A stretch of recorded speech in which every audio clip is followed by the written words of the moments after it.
Dikenal cerdas, pandai berhitung, dan ulet. Tapi tahukah Anda, di balik sifat hebat orang Minang, tersimpan rumus kehidupan yang telah diwariskan ribuan tahun lalu. Bukan sekadar bakat, ini adalah didikan adat. Hiduik Baraka, Baukua Joba Jangko. Mari kita bedah rahasia karakter hebat ini sampai ke akarnya.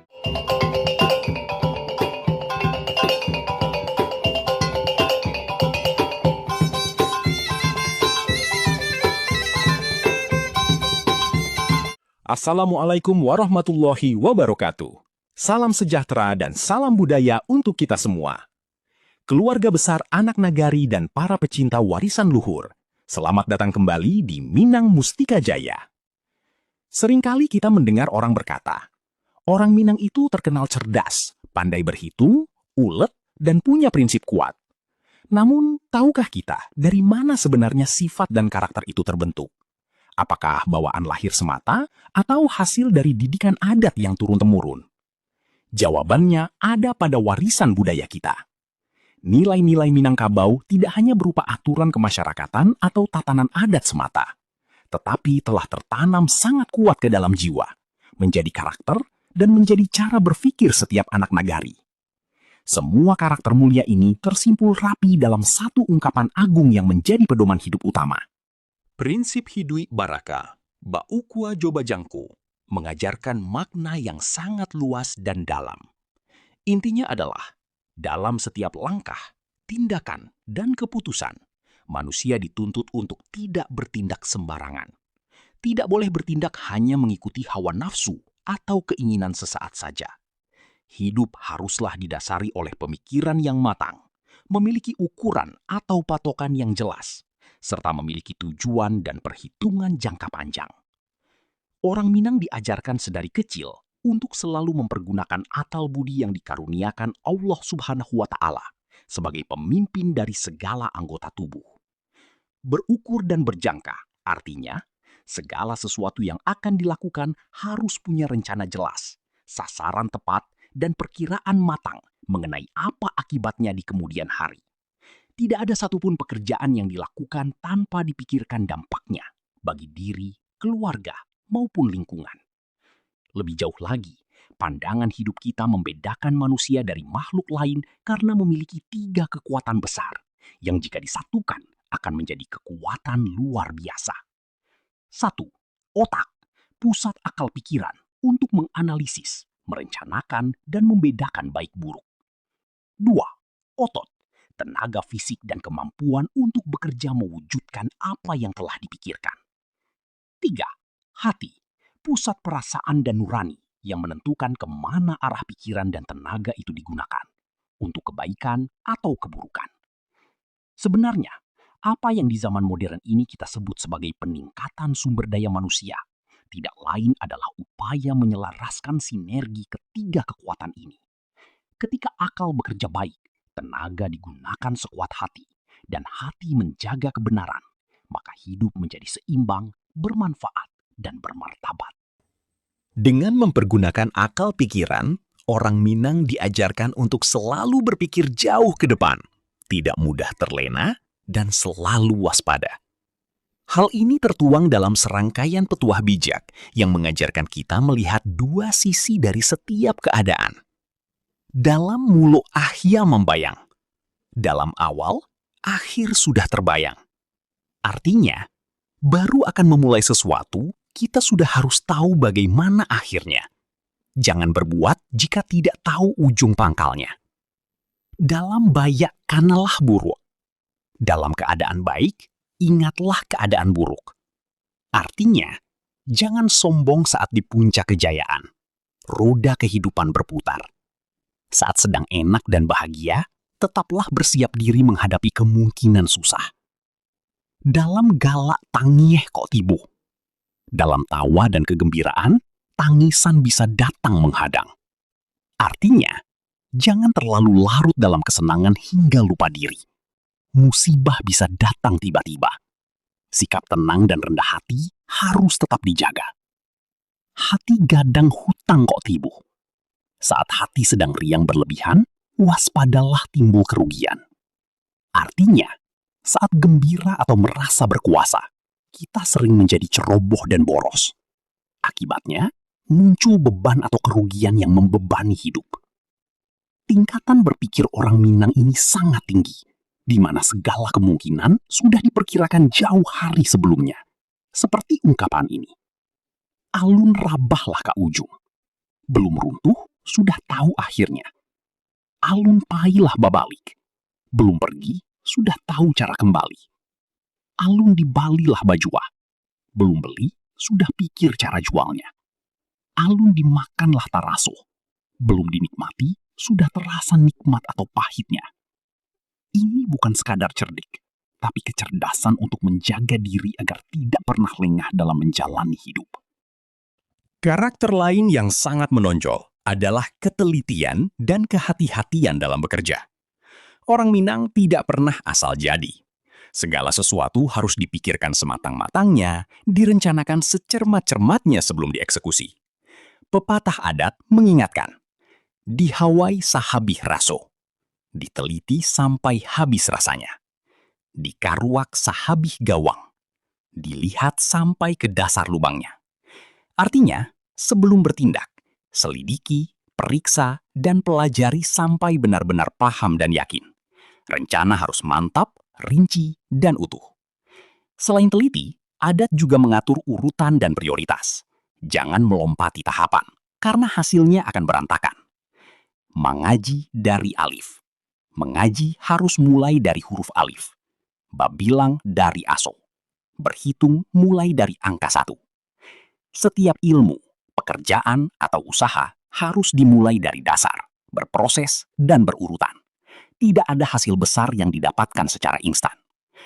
Dan yang paling utama, segala tindakan harus punya landasan dan alasan kuat yang bisa dipertanggungjawabkan. Mancancang balandasan. Memotong kayu harus berdasar ukuran dan pola. Melompet basi tumpu. Melompat harus punya tumpuan dan tempat berpijak. Jangan pernah berbuat sesuatu hanya karena keinginan hati saja. Tanpa landasan, tindakan itu sama saja dengan perbuatan sembarangan yang berisiko besar menimbulkan kerugian. Kita masuk ke bagian yang sangat penting dan menjadi bahan renungan mendalam bagi kita semua. Sifat orang Minang dalam organisasi. Diakui atau tidak, para cerdik pandai menandai adanya satu kelemahan karakter kita, yaitu sifat eksesif individualisme atau rasa keindividuan yang terlalu kuat. Ada juga istilah populernya, penyakit pantang taimpi. Artinya, sulit diatur, merasa diri paling benar, merasa lebih pandai dari orang lain, serta enggan tunduk atau mengikuti aturan bersama, meskipun yang membuat aturan itu adalah pemimpin. Di dunia modern, struktur organisasi di mana saja, pemerintahan, militer, perusahaan, selalu berbentuk piramida, luas di bawah, lancip ke atas. Ada tingkatan, ada atasan dan bawahan, ada yang memerintah, dan ada yang menjalankan. Hubungan ini bersifat berjenjang. Namun seringkali dikatakan bahwa banyak orang Minang yang belum sepenuhnya bisa menyesuaikan diri dengan pola ini. Masih ada rasa enggan berada di bawah orang lain, merasa bisa berjalan sendiri. Masalah ini menjadi lebih pelik jika anggotanya semuanya orang Minang, atau istilahnya balego awak samu awak. Dalam kondisi seperti ini, sering berlaku pameo yang menyedihkan. Iyo kanan kata beliau, tapi lakukan nan di awak. Iya, saya dengar kata pemimpin, tapi pelaksanaannya saya lakukan menurut kehendak saya sendiri. Sikap ini diyakini sebagai salah satu penyebab mengapa nama-nama besar orang Minang di panggung nasional dirasa semakin sedikit. Bahkan ada pendapat, jika ada satu orang Minang yang jadi pemimpin besar, bawahannya kemungkinan besar bukan orang Minang lagi, karena mereka lebih mudah diatur dan mau bekerja sama. Ini adalah cermin yang harus kita koreksi. Padahal, jika kita telusuri, nenek moyang kita jauh lebih dulu dan jauh lebih paham konsep organisasi yang benar. Jauh sebelum ilmu manajemen masuk ke Indonesia. Ajaran adatnya berbunyi, bajalan banantuwo, berjalanlah bersama yang tua dan berpengalaman.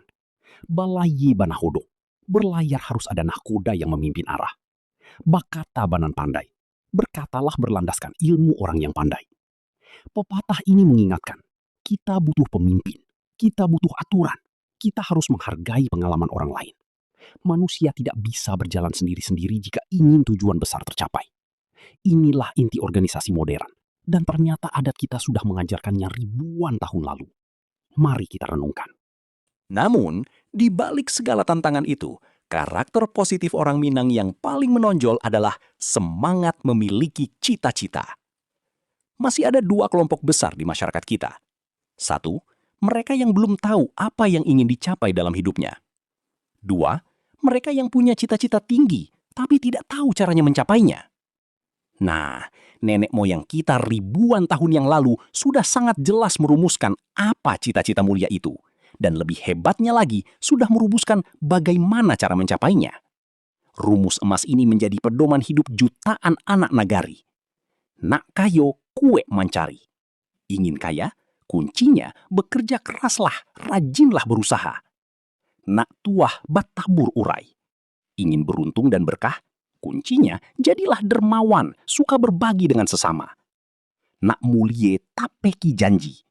Ingin hidup mulia dan dihormati? Kuncinya tepati janji, jujur, dan pegang amanah.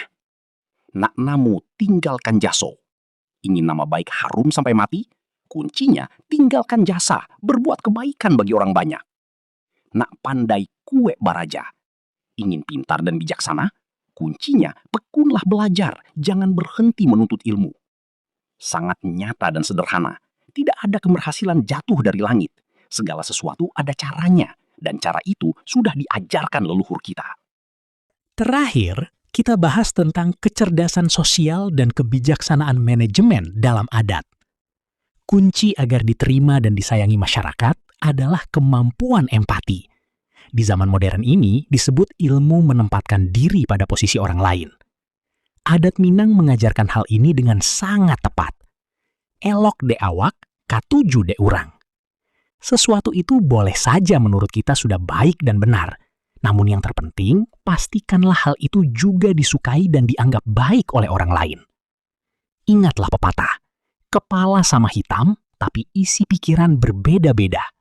Kita tidak boleh memaksakan kehendak, tidak boleh sembarangan, dan harus menghargai sudut pandang orang lain. Ini mencegah konflik dan menjaga keharmonisan. Dan yang paling menakjubkan, jauh sebelum ilmu manajemen masuk tahun 1950-an, orang Minang sudah memegang prinsip manajemen yang sangat lengkap dalam adatnya. Keseimbangan, balabiah anca-anca, bakurang sio-sio. Berlebihan itu sia-sia, kekurangan pun gagal.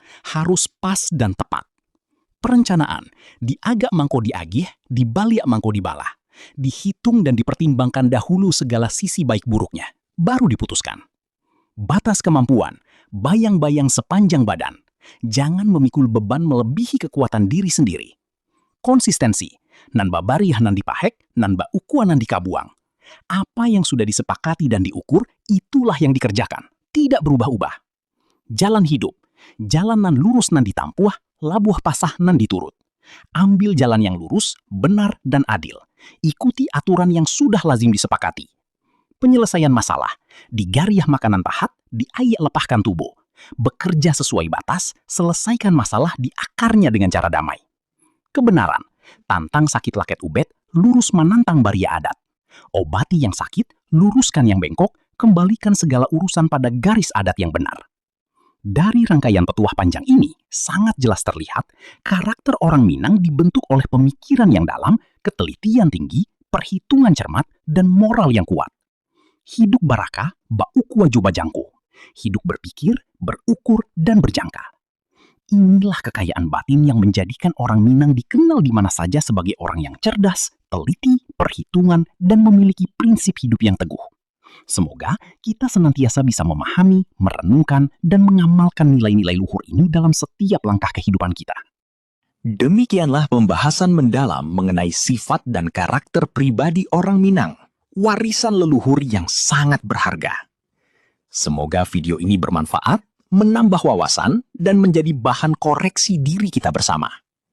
Sebagai wujud dukungan agar semakin banyak anak nagari yang mengenal kembali jati dirinya, kami mohon kiranya tekan tombol sukai pada video ini. Tuliskan di kolom komentar bagian mana dari karakter ini yang menurut Anda paling menonjol atau paling perlu kita perbaiki. Dan yang terpenting, sebarkan atau bagikan video ini kepada kerabat dan sahabat dimanapun mereka berada. Jangan lupa juga untuk berlangganan atau subscribe kanal Minang Mustika Jaya. serta nyalakan lonceng notifikasinya, supaya Anda tidak tertinggal dari pembahasan budaya dan adat yang mendalam selanjutnya. Sampai berjumpa kembali di waktu yang akan datang. Wassalamualaikum warahmatullahi wabarakatuh.